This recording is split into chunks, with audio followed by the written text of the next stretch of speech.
हमारे सौरमंडल के आखिरी छोर पर एक ग्रह हुआ करता था। नाम था प्लूटो, जिसकी खोज 1930 में की गई थी।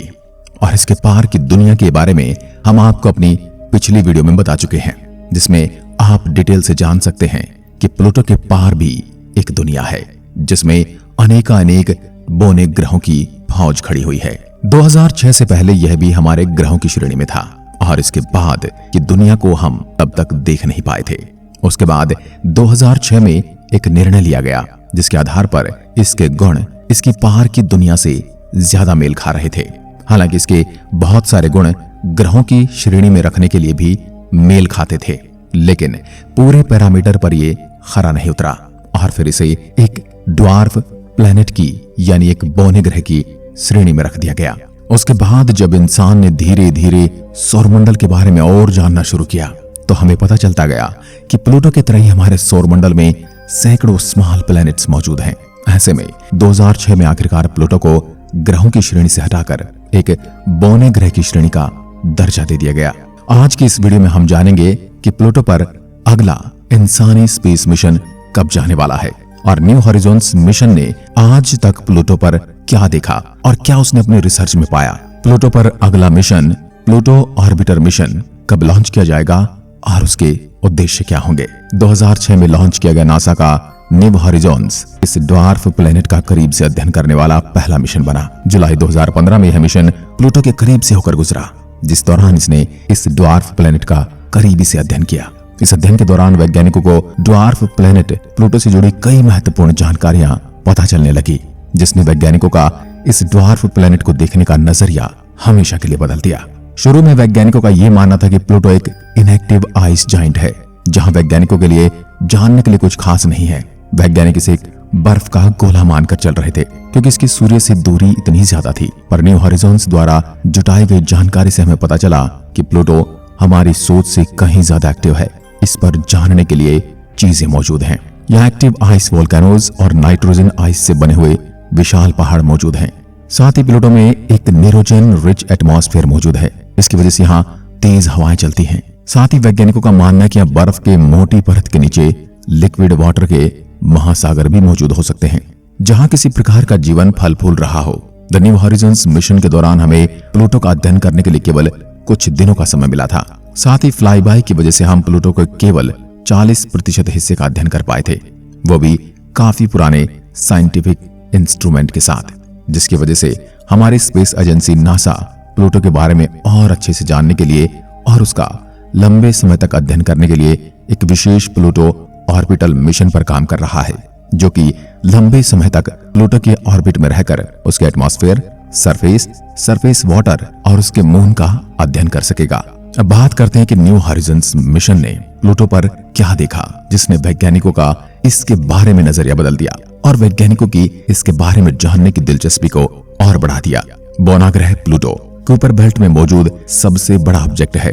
कुइपर बेल्ट मुख्य रूप से नेपच्यून ग्रह से पूरे मौजूद आइस बॉडीज का एक सोलर डिस्क है, जहां लाखों की संख्या में आइस कॉमेट्स और प्लूटो, हुमिया, एरिस, मेकमेक जैसे ड्वार्फ प्लैनेट मौजूद हैं, जिसके बारे में हम आपको हमारी पिछली वीडियो में डिटेल से बता चुके हैं।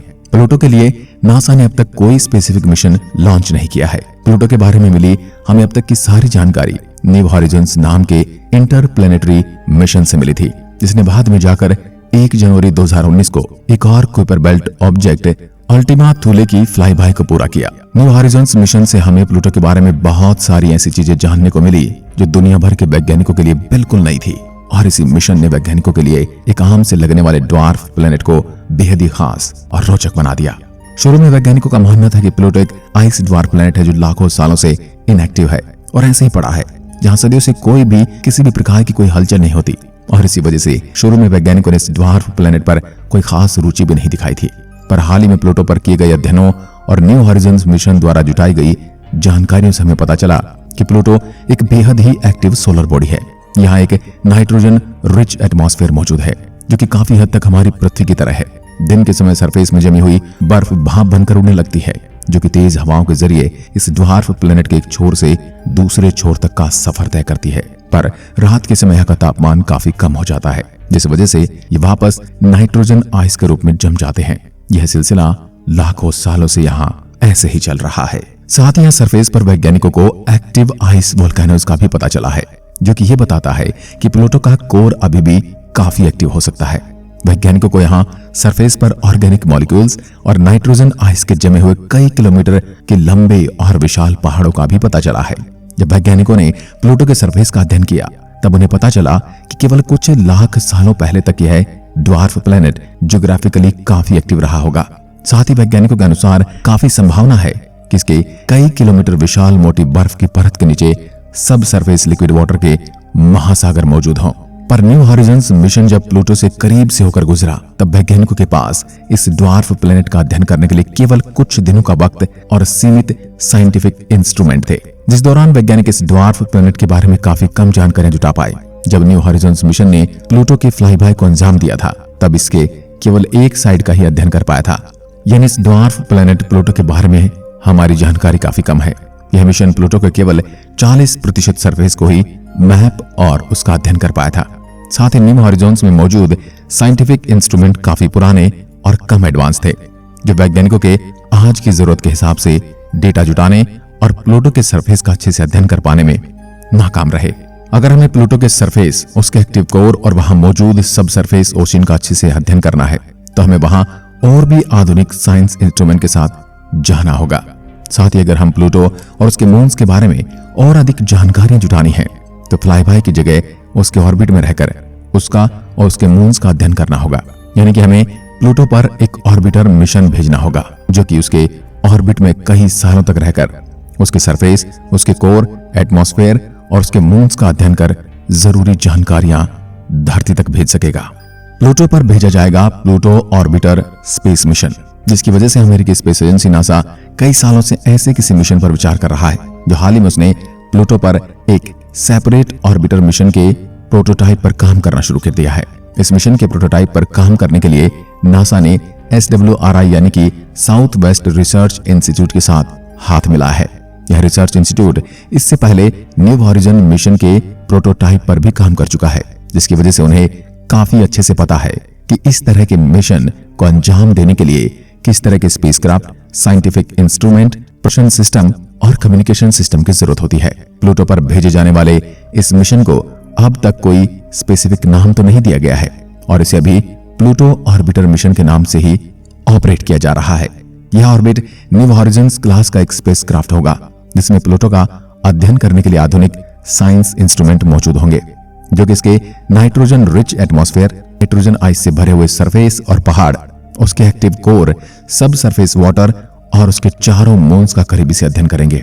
इसमें एक काफी आधुनिक ट्रांसमिशन सिस्टम भी मौजूद होगा, जो कि न्यू हॉरिजॉन्स के ट्रांसमिशन सिस्टम से 10 गुना ज्यादा शक्तिशाली होगा, ताकि स्पेसक्राफ्ट इस ऑर्बिटर द्वारा जुटाई गई जानकारी को जल्दी से जल्दी धरती तक भेज सके। प्लूटो तक जल्दी से जल्दी पहुंचने के लिए इस स्पेसक्राफ्ट में आधुनिक केमिकल प्रोपल्शन सिस्टम का उपयोग किया जाएगा, जिसका उपयोग इससे पहले ड्वार्फ प्लैनेट सेरेस में भेजे गए डाउन मिशन में किया गया था, जो कि कम समय में इस स्पेसक्राफ्ट को प्लूटो तक पहुंचाएगा। अगर सब कुछ ठीक रहा और सब कुछ प्लान के अकॉर्डिंग चलता रहा तो इस मिशन को 2030 तक लॉन्च कर दिया जाएगा, जिसके बाद 2 साल की यात्रा कर हमारे सौरमंडल के गैस जाइंट जुपिटर ग्रह के ऑर्बिटर में पहुंचेगा। और उसके बाद यह ग्रेविटी असिस्ट के जरिए जुपिटर ग्रह के ग्रेविटी का उपयोग कर अपनी स्पीड को बढ़ाएगा और प्लूटो तक अपना 7 से 8 साल का लंबा सफर शुरू करेगा। उम्मीद है कि सरफेस 2040 तक इस ड्वार्फ प्लैनेट तक पहुंच जाएगा, जिसके बाद इसके सबसे बड़े मून कैरन के ग्रेविटी का उपयोग कर प्लूटो के ऑर्बिट में दाखिल होगा। यह करीब 2 से 3 सालों तक प्लूटो ग्रह के ऑर्बिट में रहकर उसका और उसके चारों मून्स का अध्ययन करेगा। अपने मिशन के दौरान यह कई बार प्लूटो और उसके सबसे बड़े मून शैरोन के ऑर्बिट से होकर गुजरेगा। इस दौरान यह उनके सरफेस, एटमॉस्फेयर, सब सरफेस वाटर, मैग्नेटिक फील्ड और आइस पोल्स का करीबी से अध्ययन करेगा। कुछ सालों के बाद जब यह अपनी सभी साइंटिफिक ऑब्जेक्टिव्स को पूरा कर लेगा तब यह अपने दूसरे स्टेज मिशन को शुरू करेगा।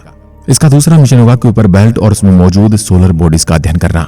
न्यू हॉरिजॉन्स मिशन जो कि अभी कुइपर बेल्ट में मौजूद है, उसने हमें बताया है कि कुइपर बेल्ट अभी भी काफी एक्टिव है, जहां इंसानों के खोजने और अध्ययन करने के लिए काफी कुछ मौजूद है। ऐसे में वैज्ञानिक चाहते हैं कि प्लूटो ऑर्बिटर मिशन अपने दूसरे चरण में कुइपर बेल्ट का अध्ययन कर ले, ताकि एक ही मिशन के जरिए 2 साइंटिफिक मिशन को पूरा किया जा सके। पर अभी यह मिशन काफी दूर है और अभी केवल इसके प्रोटोटाइप और फिजिबिलिटी स्टडी पर काम शुरू हुआ है। ऐसे में भविष्य ही बताएगा कि यह मिशन कब अस्तित्व में आएगा या नहीं भी आएगा। ऐसे में आप इस मिशन और हमारे सौरमंडल के बाहरी छोर में मौजूद ड्वार्फ प्लेनेट प्लूटो के बारे में क्या सोचते हैं? कमेंट में लिखकर जरूर बताएं। एक बार फिर मिलते हैं एक और ऐसे ही रहस्यमयी वीडियो के साथ। तब तक के लिए नमस्कार, जय हिंद, जय भारत।